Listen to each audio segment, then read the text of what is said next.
used the word idiosyncratic. I mean, one of my absolute all-time favorite systematic equity strategies is idiosyncratic momentum or residual momentum, right? Yeah, idiosyncratic trend, because I don't like momentum. Right. I'm looking for trend, idiosyncratic trend, because idiosyncratic reduces the correlation across positions, and that's really important. So maybe would you mind explaining that? If you don't want to go into your exact process, just sort of the general idea of residualizing. The idea is to the extent possible, and again, this is a numbers game. We don't have precision, but precision on an individual trade, but over time, the numbers work. To the extent possible, what I'm looking for is that every trend is driven by something different. And I'm looking to have something that is driven by an idiosyncratic driver for that stock. That's where the quote-unquote fundamental consideration comes in.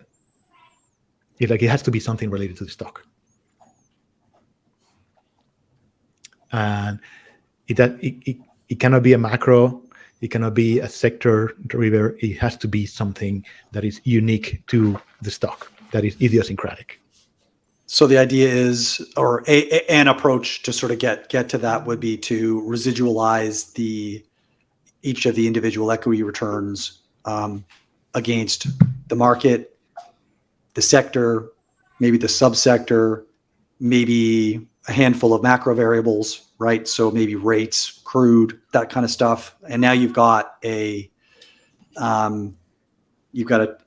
return series that reflects the very specific idiosyncratic features of that company. That's a way of doing it. Gotcha. But you do have a systematic way to do it. You can't disclose it as behind the veil, but there's a process that you're going through. And what it translates into is kind of what some people say, it's like hire slow and fire fast. Because I'm a grumpy, scaredy cat kind of guy, I am always playing from the perspective of being conservative. Look, I am very reluctant to put cash to work. It has to be very special opportunity, and that means that it needs to meet a long list of criteria before the money comes in. On the other hand, when it comes to exiting positions, I'm also very shy, and I will get rid of positions very quickly. And the only criteria for exit is price. If it's not performing, it's out. I don't care about anything else.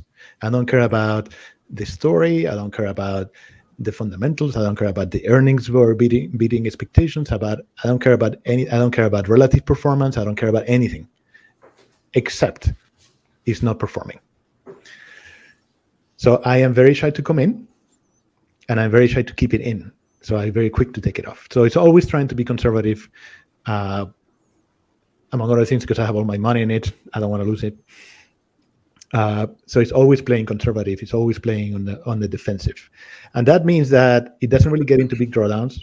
And because it will stay with trades as long as they work, you have this asymmetry in returns where you can really get long, good returns, but you never get a really bad. We'll show that chart if you don't mind. That chart that I show you, yeah. So this one, so I have this chart here.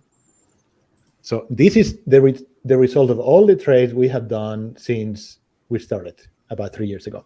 Mm-hmm. And sometimes we lose. Sometimes we lose here. Mm-hmm. These are all our losing trades. A couple of them got big because of gap risk, but the majority of them were very small.